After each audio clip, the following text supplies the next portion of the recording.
Hello दोस्तों, आज मैं आपको बताने जा रही हूँ। इंग्लिश में बहुत जगह हमको देखने को मिलता है, कहीं ई आई लिखा हुआ होता है, कहीं आई ई लिखा हुआ होता है। आज ये वाला कन्फ्यूजन आपका हमेशा के लिए क्लियर हो जाएगा। ई आई कहाँ लिखते हैं, आई ई कहाँ लिखते हैं। तो चलो हम स्टार्ट करते हैं। यदि किसी सेंटेंस में सी है और सी के बाद ई आई आए या आई ई आए में कन्फ्यूज हुआ, तो हमेशा याद रखना सी के बाद ई आई ही लगता है। यदि उस वर्ब में, उस सेंटेंस में सी नहीं है तो वहाँ हम लगाएंगे आई ई। ठीक है, एक पहला पॉइंट ये याद रखना। दूसरा पॉइंट ये याद रखना, क्या रखना है यार, कि जिस सेंटेंस में सी आता है तो सी के बाद हमेशा ई आई लगेगा, ना कि आई ई। दूसरी बात होती है कि जहाँ सी नहीं है उसमें आई ई लगेगा। ठीक है, अब हम एक दो एग्जाम्पल ले लेते हैं। Example,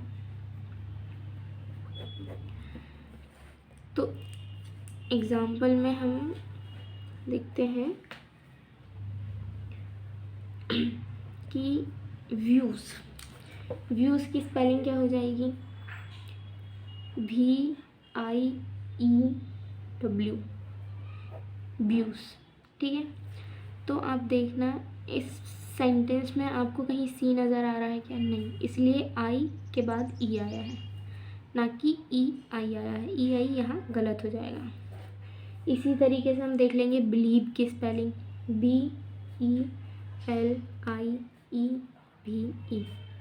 believe. ठीक है, बिलीव की स्पेलिंग में कहीं आपको सी नज़र आ रहा है क्या, नहीं, इसीलिए आई ई आया है, ना कि ई आई। ठीक है, ये हो गया एक। लेकिन इसके अलावा भी ऐसे कई वर्ड होते हैं, क्योंकि ये इंग्लिश है, इंग्लिश में आपको पता है हमेशा रूल्स फॉलो नहीं होते हैं।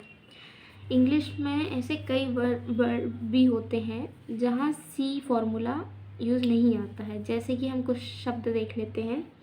वेट की स्पेलिंग होती है VEIGHT, वेट।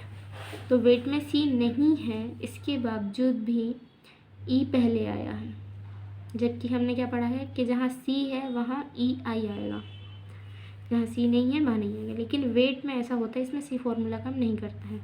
इसी तरीके से हम सेकेंड फॉर्मूला ले लेंगे, HEIGHT, हाइट, HEIGHT। कुछ वर्ब होते हैं जो हमें याद रखने पड़ते हैं। ठीक है, इसके अलावा हो जाएगा फोरेन, FOREIGN, फोरेन। इसके अलावा आप देख सकते हैं फोरेन हो जाएगा। एक हो जाएगा सॉवरेन। आपको पता होगा सॉवरेन मीन्स क्या होता है, संप्रभुता। ठीक है, और भी बहुत सारे वर्ब होते हैं, जैसे कि अनवील मतलब खुला हुआ, पर्दे में नहीं रखा गया है इसको, इसी का हो जाता है व्हील, मतलब पर्दे में रखा हुआ। ठीक है, नेदर एदर, ये तो बहुत फेमस चीज़ आप लोगों को पता होगी, सॉरी, नेदर और आइदर। ठीक है, और एक शब्द ले लेते हैं हम, रीन, REIN, रीन का मतलब होता है लगाम लगाना। तो ये ऐसे शब्द हैं जिनमें सी फॉर्मूला काम नहीं करता है। बाकी इंग्लिश के जितने भी शब्द मिलेंगे आपको, सेंटेंस मिलेंगे, सभी में सी के बाद यदि ई आई और आई ई लग रहा है तो हमेशा ई आई ही सही होगा उसमें। जहाँ सी नहीं है वहाँ हम आई ई लगाएंगे। ठीक है, तो ये हमारा ई आई और आई ई का कंसेप्ट क्लियर होता है।